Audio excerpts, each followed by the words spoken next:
ओम श्री गुरुवे नमः, श्री गणेशाय नमः, श्री राधा कृष्णाभ्याम नमः। आज हम गणेश चौथ है और सभी देशवासियों को गणेश चौथ की शिव पुराण की कथा सुनाएंगे। इसके सुनने से मनोकामना पूरी होती है। तो आप सुनिए और आप सर्वप्रथम इसको प्रणाम कीजिए, सभी इच्छा आपकी सफल होंगी। जो भी आप मानोगे, कथा सुनने से काफ़ी फल मिलता है।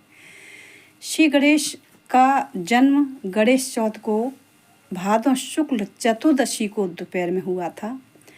माता पार्वती नहा रही थी, तब उन्होंने अपने महल से मैल उतार के गणेश जी को गढ़ दिया था। बहुत सुंदर स्वरूप बना दिया था।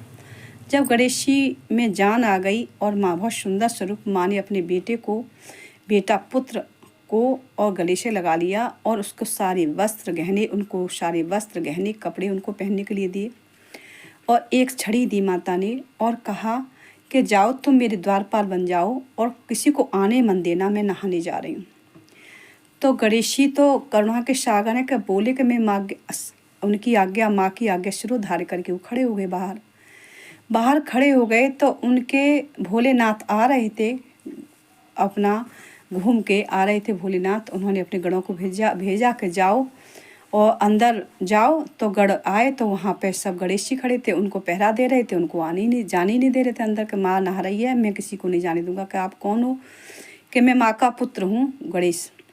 कहता उन्होंने कहा कि ठीक है जाओ। तो फिर वो चले गए, भोलेनाथ के पास चले गए। भोलेनाथ ने सारी देवी देवताओं को भेजे कि जाओ तुम जाओ। भोलेनाथ तो लीला जानते ही थे, उनको क्या ऐसा छिपा है भोलेनाथ से जो न जाने वो। पर उन्होंने सारे देवी देवताओं को भेजा, सब हार गए। गणेश जी से कोई युद्ध में जीत नहीं पाया। तब शंकर जी गए। शंकर जी भी युद्ध करने लगे कि तुम हट जा बालक, कि मैं नहीं हटूंगा, मेरी माँ नहा रही है। वो जानते नहीं थे कि मेरे पिता हैं। उनको जितना बताया गया था उतना ही तो वो जानते थे। अंतर्यामी जानते तो हैं, पर लेकिन लीला तो उनको करनी है, रचनी है अपनी।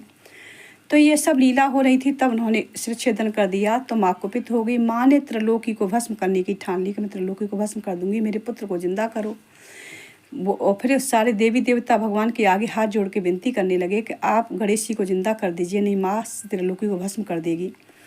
तो कहा कि जाओ तुम, कोई हथनी शेख सो रही है जिसने बहुत दिनों से तपस्या की है मेरी, और उसका पुत्र है और वो अपना पीठ दे के सो रही है।